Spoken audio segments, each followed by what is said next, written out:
Tento nápoj, keď sa napijete, sadnete.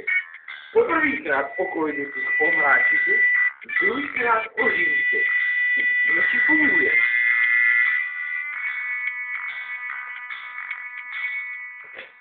O!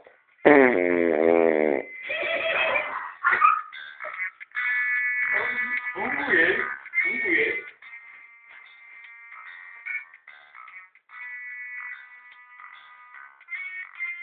Tohle si dobehne. Kášo Production vytvorili prvú sériu s názvom Prdy. Účinkovali Cyril Holeš ako Oreš, ako herec a réžia, ďalej Robert Majer alias Číňan, takisto ako herec a réžia.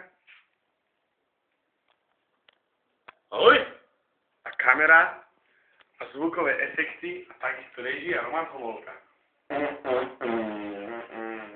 Toto bola fanfára od našeho Romana Homolku. Ďakujeme, dovidenia.